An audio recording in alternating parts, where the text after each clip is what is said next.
خلق أدعياء للمرجعية لإحداث بلبلة، بعد أن رأى المستكبر بأن التفاف الشيعة حول مرجعية أحبط كل المخططات. الآن لجأوا إلى مخطط آخر، وهو إحداث بدائل وبعنوان أن هؤلاء مراجع، ومن خلال هذا يحاولون أن يثبت.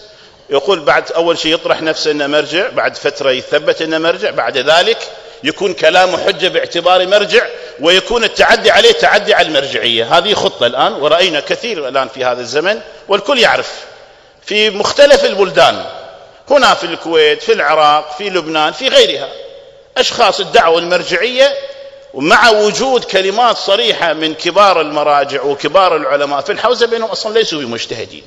هذا المخطط الجديد، والسكوت عنه هو في الحقيقة هو الذي يخدم من يريدون ضرب المرجعية وضرب ما يحفظ دعامة التشيع. فيما يخص هذا الأمر أيضا سأتطرق إن شاء الله. أمر الآخر تضعيف الشعائر الحسينية. أسوأ أنواع ضرب الشعائر وضرب المرجعية هو ضرب الشعائر باسم أدعياء المرجعية، حتى يعطيه رونق ويعطيه صفة بأن هذا له الشرعية. وتحديدا وكما عودتكم الصراحة، أحدهم أصدر بيانا قبل يوم أو يومين في النجف، أحد أدعياء المرجعية اللي مدعي نفسه أنه مرجع في النجف، أصدر بيانا توجيهات حول خروج النساء مشيا إلى كربلاء أيام عديدة، وذكر بأن هذا الخروج خروج غير شرعي، خروج النساء إلى الزيارة خروج غير شرعي، ويوصي بأن النساء لا يخرجن إلى زيارة سيد الشهداء مشيا. وسأتطرق إن شاء الله بعد ذلك إلى بعض ما ذكروا في هذا الخصوص. أساسا أصل اجتهاده من قبل أستاذة، تاريخ 22 مكتب أستاذة أصدر في فتوى 22 ربيع الثاني، أحد المراجع في النجف أصدر في فتوى 22 ربيع الثاني، قال بأن لا يجوز تقليده شرعا، أسقط عنه اعتبار أي نوع من أنواع الاعتبار. أيضا فتوى موجودة في قم يقول بأنه هذا الشخص ثبت عندنا بعد مطالعة كتبه الاستدلالية، فتوى 29 ربيع الثاني 1424، من زمان الفتوى، ولكن بسبب التسامح والتساهل الآن يطرح بأنه هذا مرجع واللي يتكلم عليه، مع أنه يمس الشعائر، ومس الشعائر اللي يتكلم عليه يتكلم عن المرجعية. ثبت عندنا بعد مطالعة كتب الاستدلالية عدم اجتهاده وعليه، فنحن نعلن من موقع المسؤولية عدم جواز الرجوع إليه فيما يرجع إليه إلى الفقه. وهذه فتوى صريحة من أحد المجتهدين في قم، فتوى قديمة. لم يكتفي مدعي المرجعية بذلك.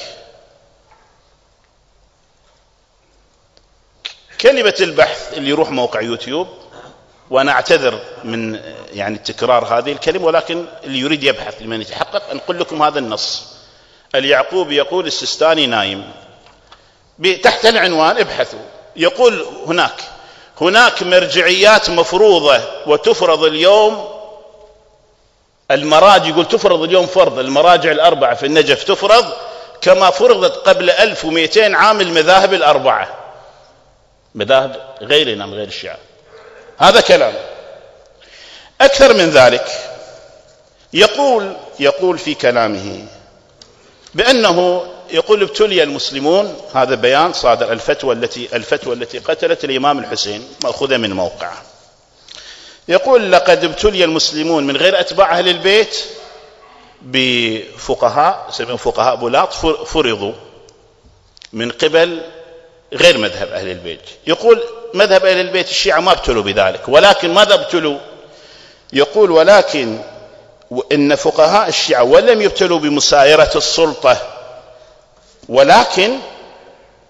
ولكن يقول هؤلاء ابتلوا بشيء آخر، وهو مسايرة عوام الناس باعتبارهم يمثلون قواعد الشعبية ومصدر التمويل. يقول هؤلاء من غير أهل البيت كان السلطة تعطيهم معاش، هذول يراعون كلام العوام، يعني يقولون يفتون بخلاف قناعتهم لأن هذا العام يعطي فلوس.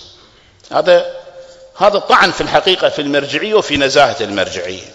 هذا كلام. أما بالنسبة إلى، وهنا أيضا أتوقف قليلا، الذين أحيانا أيها الأحبة، الذين الآن يأتون ويشككون ويقولون بأنه والله هذا يتعرض للمرجعية. أنا شخصيا على سبيل المثال كل من طعن في المسلمات، في المعتقدات، في المراجع، سواء أيا كان في هذا البلد، أصدرنا بيانات سابقة مع الآخرين وتحدثنا، سواء كان واحد مقيم هنا في الكويت أو ذلك المتعرض، أو كان في لندن، أو كان في العراق، أو في أي بلد آخر. ولكن هؤلاء الذين يريدون أن يثبتوا نحن حريصين، أين هم حينما تم التعريض بالسيستاني بشكل علني في فضائية؟ أين هم عن ذلك؟ هؤلاء هم الذين يجب أن يجيبوا عن مثل هذه. هل المسألة حرص أم شيء آخر؟ على كل حال لا أريد أن أخوض في هذا الموضوع أكثر من هذا. أرجع باختصار إن شاء الله خلال 2 و3 دقائق، اسمحوا لي، فيما يرتبط بنفس المضمون الذي طرحه.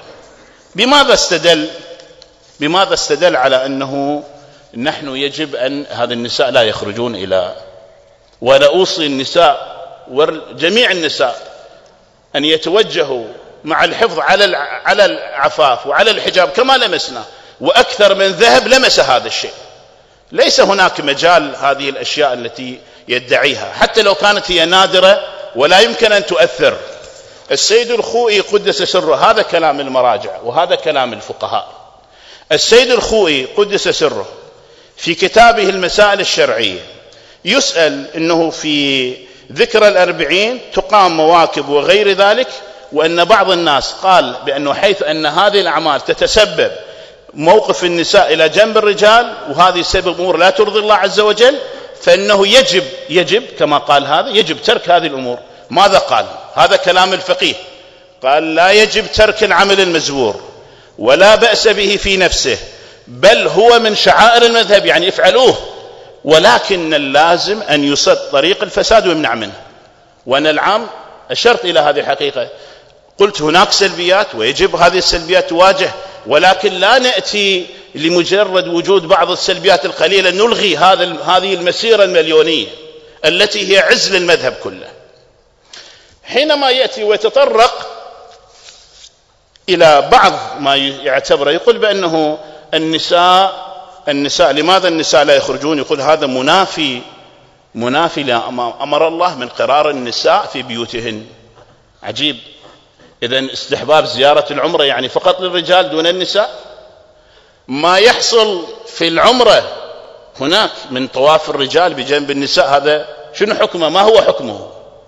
ولهذا الشيخ بشير النجفي يشير إلى هذا، يقول بأنه البعض يريد أن يتطرق إلى هذا الإشكال ويقول بأنه أنت انتبه، ترى لا يكون هذا المنشأ نفسي وهو كلمة حق يراد بها باطل، تريد تواجه الشعائر بمثل هذه الإشكالات، انتبه على نفسك.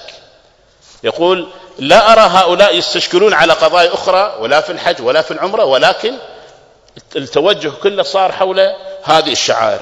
أخيرا طبعا الكلام مردود عليه في أكثر ما هو مطروح، والكلام طويل ووقت الخطبة قصير، ولكن من يلاحظ هذه الكلمات التي طرحها في الحقيقة تذكرني باستدلالات الوهابية لا أخفيكم، حينما يقولون مثلا المرأة يحرم عليها سياقة السيارة. لماذا يحرم عليها سياقة السيارة؟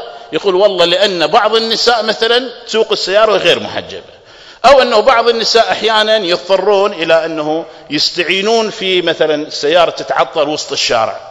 بهذا النحو يريدون يلغون أصل الحكم الشرعي بمثل هذه الاستدلالات الواهية.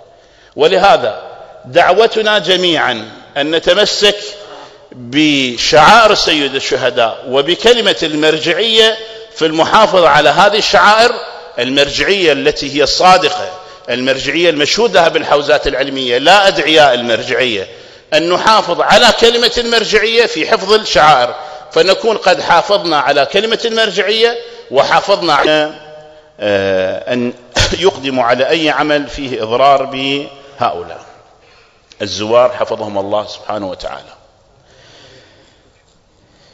الآية التي صدرت بها الخطبة تؤكد على حقيقة مهمة جدا، وهي أن أي عمل صالح ثبت بالدليل من خلال قول النبي وقول الأئمة عليهم أفضل الصلاة والسلام أنه عمل صالح، أن كل من أتى به من دون تمييز بين الذكر والأنثى إذا أتى بذلك العمل مع احتفاظه بالإيمان، فالله عز وجل يقول فلنحيينه حياة طيبة ولنجزينهم أجرهم بأحسن ما كانوا يعملون، بلا فرق،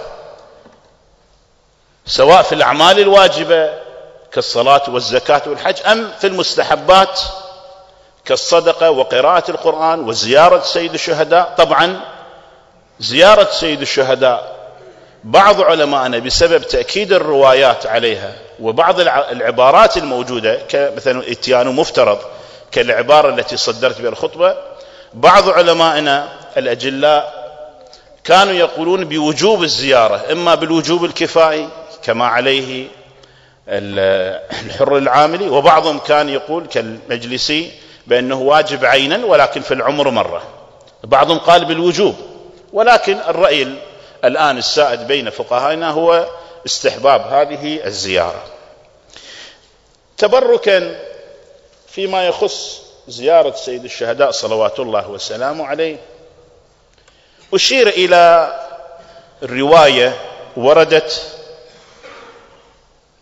عن أم سعيد الأحمسية، طبعا متعددة عدة روايات منقولة، ولكن من باب اختصار للوقت اختصر فقط على هذه العبارة المنقولة هنا عن الإمام الصادق صلوات الله والسلام عليه. يقول فيها: زوريه فإن زيارة قبر الحسين عليه السلام واجبة على الرجال والنساء. تأكيد. ثم هناك باب عقده صاحب كتاب محمد حسن الصهباناتي كنور العين في المشر إلى زيارة قبر الحسين، أورد روايات مستفيضة. الباب الأول بداية الكتاب تقريبا أورد في حدود 21 رواية في استحباب زيارة قبر سيد الشهداء صلوات الله وسلامه عليه. أنا من باب التبرك أذكر لكم بعض تلك الروايات، وإن شاء الله من يذهب إلى الزيارة ويوفق لزيارة الأربعين لا ينسى فضل هذا المشي، ولا ينسى أن يهدي خصوصا للأموات بعض الخطوات من الأحياء والأموات، بعض خطوات التي يخطوها يقدمها لهم، كيلومتر كيلومترين 1000 خطوة بالمقدار يقدمه لهؤلاء الأموات، ينوي ذلك، وخصوصا لمن له حق على الإنسان كالوالدين. في الرواية عن الحسين بن ثوير بن فاخة قال أبو عبد الله عليه السلام: يا حسين، إنه من خرج من منزله يريد زيارة قبر الحسين بن علي إن كان ماشيا كتب الله له بكل خطوة حسنة ومحى عنه حسنة، وإن كان راكبا إلى آخره. يقول: حتى إذا صار في الحائر كتبه الله من المفلحين المنجحين، حتى إذا قضى مناسكه كتبه الله من الفائزين، حتى إذا أراد الانصراف أتاه ملك فقال له: إن رسول الله صلى الله عليه وآله يقرئك السلام ويقول لك استأنف العمل فقد غفر الله لك ما مضى.